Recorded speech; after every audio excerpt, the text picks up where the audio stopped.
Poglavlje buđenje. O televiziji početkom 90-ih, BBC je mogao da se prati kasno uveče, a vesti pomenutog TV kanala preuzimala je naša državna televizija. Mislim da je Milošević na ovaj način hteo da stvori privid o slobodnom protoku informacija i transparentnosti. Većina građana u to vreme nije još imala mogućnost direktnog praćenja satelitskih kanala, pa je ovo stvaralo iluziju o nekakvoj otvorenosti i dostupnosti.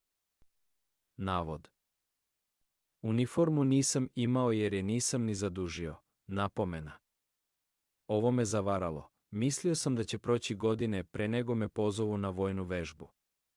To je bilo prvo što mi je palo na pamet, naime, da se radi o vežbi. Iako je rat već uveliko trajao, prirodno je da čovek negde u sebi odbija da poveruje da je baš on taj koga zaista šalju u pravi ubilački rat. Normalna procedura ranijih mirnodopskih vremena bila je prvo poziv za zaduženje uniforme, a onda vojna vežba. Poglavlje Niš. O nemačkom konclageru koga od kasarne odvaja samo zid. Nemački koncentracioni logor, Crveni krst, se nalazi usred samog Niša, sačuvan kao memorijalni muzej. Tank M84 koji pominjem je jugoslovenska verzija sovjetskog T-72. Kako sam stekao ratni nadimak? Kada me je video neobrijanog, sa 2 broja većom titovkom, koja je zato ličila na šajkaču, i cvikerima, sa kružnim staklima takozvane lenonke, jedan aktivni vojnik me potapšao po leđima, viknuvši, desi čiča. Kao što je poznato, ovaj nadimak je tokom Drugog svetskog rata nosio đeneral Draža Mihajlović, komandant Jugoslovenske kraljevske vojske u otadžbini, odnosno četničkih gerilskih jedinica. Ovaj nacionalistički, antifašistički pokret, koji je prvi podigao ustanak u zemlji, daleko pre komunista, je i pored brojnih sukoba sa okupatorom, više nastojao da tokom rata naprosto preživi kao vojna formacija i dočeka jugoslovenskog kralja nakon pobede saveznika. Međutim, stvari su bolje išle na ruku Josipu Brozu i njegovim komunističkim partizanima, pa je četnički pokret praktično nestao krajem rata, a da bi ga reinkarnirao tek raspad Jugoslavije i 90. godine prošlog veka. Navod. Nisam našao naramenice običnog vojnika, uzeo sam desetarske. Napomena, u tom trenutku mi to nije izgledalo tako važno jer sam bio samo jedan od gomile rezervista, a poznato je da komanda ne trenira strogoću na staroj vojsci, koliko na novopečenim regrutima, pa se i svaki rezervista po prirodi stvari ponaša mnogo slobodnije. Zvuči čudno, ali meni zaista ni u jednom trenutku nije palo na pamet da činim prekršaj kada sam sebi prikačio naramenice desetara. Poglavlje Iščekivanje. Navod. Znalci su uporno tvrdili da su u pitanju manevri na granici sa Hrvatskom kod Odžaka ili Apatina. Napomena, budući da je Niš sasvim na istoku Srbije, do granice sa Hrvatskom je trebalo preći nekih 380 km. Kretali smo se magistralom Niš-Beograd, koja je trasirana još u rimsko doba kao Via Militaris. Ime kasarne u Nišu, Stevan Sinđelić. Vojnici su pravili viceve o nazivu kasarne ističući njene karakteristične inicijale SS. Navod. U roku od pola sata bili smo, kako se to kaže, pod punom opremom i naoružanjem. Napomena. Da, ako se izuzme činjenica da nismo dobili recimo gas maske i neke druge delove opreme neophodne u ratu. O kvalitetu zadužene vojne opreme, bajonete smo koristili za krckanje oraha, drškom jer su za sve drugo bili manje upotrebljivi. Prvo, bili su potpuno tupi, a drugo, nesavitljiva oštrica bi pri padu na beton jednostavno pukla. Inače zanimljivo je i to, kada je o samoj opremi reč, da nam je većina te opreme uglavnom smetala. Počev od nefunkcionalne torbice za municiju, skraćeni naziv rap, koja težinom nepotrebno opterećuje samo jednu stranu tela, za razliku od ruske verzije koja se nosi na grudima, do zastarelih američkih ašova iz 40 i neke, korišćenih još tokom iskrcavanja u Normandiji. Automatska puška koju sam imao u ratu. Moja je bila M70 AB2 sa preklopnim kundakom. Poglavlje Konvoj. Navod. 3 raširena prsta pomaljaju se kroz otvoreni prozor automobila. Napomena, mada mnogi govore o sasvim spontanom nastanku, početkom 90-ih, ovog sada već svima znanog srpskog pozdrava, meni se čini da je na tome neko ipak marketinški poradio, možda neka služba bezbednosti koja je gradila novokomponovani nacionalni imidž.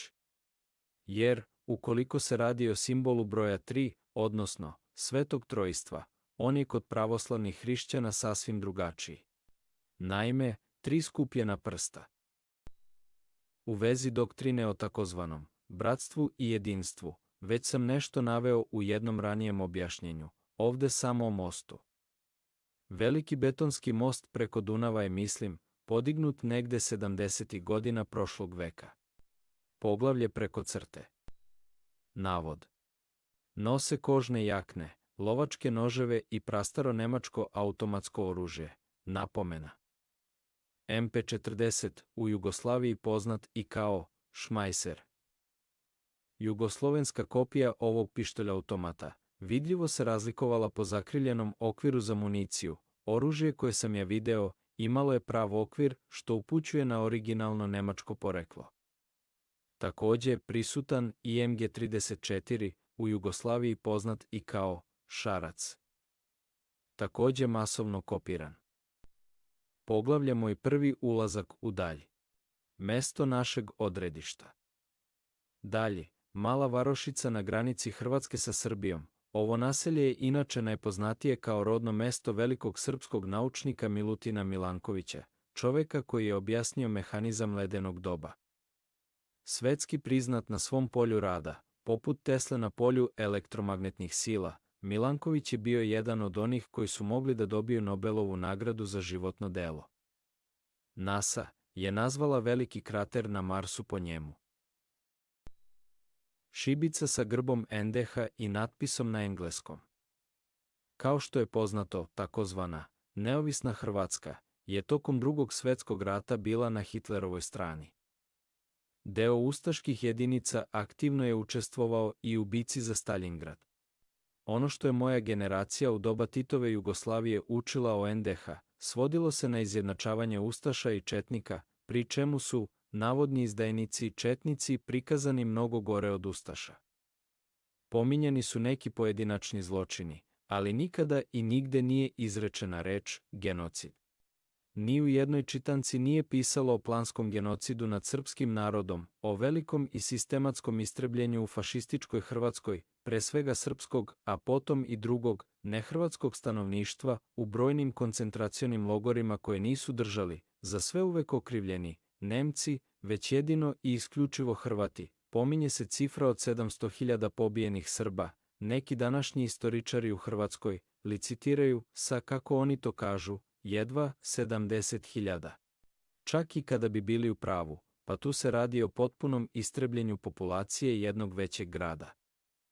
A ono što sam kasnije tokom rata u razgovoru sa Srbima iz Slavonije uvek mogao da čujem o noviji hrvatskoj istoriji, svodilo se uvek na sledeće. Srpsko stanovništvo, ne želeći da se uklopi u novu, podređenu ulogu koja bi im bila nametnuta po otcepljenju Hrvatske, i osjećajući se ugroženim zbog uspomena na genocid iz Drugog svjetskog rata koje su nad Srbima počinili upravo hrvatski fašisti, formiralo je sopstvenu vojsku i državu, nazvavši je Republika Srpska Krajina.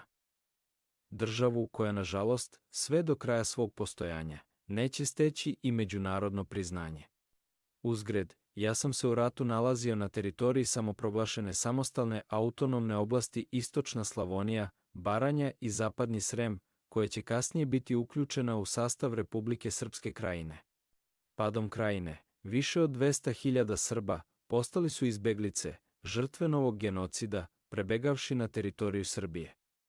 Lično sam video te izbeglice iz Knina 1995. godine. Bila je jesen, u galeriji u centru Zaječara. Imao sam svoju prvu samostalnu izložbu. Prethodnog dana lepio sam po gradu plakate sa obaveštenjem.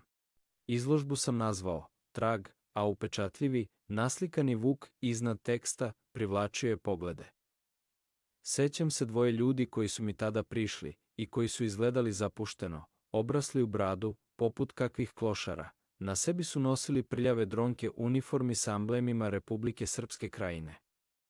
Pitali su me kakav je to plakat, objasnio sam im ljubazno da je to plakat moje izložbe i pozvao ih da dođu, uopšte me nisu razumeli, delovali su potpuno izgubljeno. Verovatno sam im izgledao poput kakvog vanzemaljca sa svojom pričom o crtežima i slikama, dok su se oni dan ranije traktorima, čije su prikolice bile prepune rasplakanih žena i dece, i ostataka njihove jadne imovine, probijali putevima koje su bombardovali hrvatski avioni. Nekoliko dana kasnije video sam jednu kolonu traktora kako pristiže. Sportska hala na kraju grada bila im je određena za privremeni smeštaj. Starice u crnom, sa crnim maramama, silazile su drhteći uz pomoć mlađih muškaraca, sa prikolica. Neke od tih jadnih žena su na očigled svih mokrile iza ukrasnog šiblja u parku.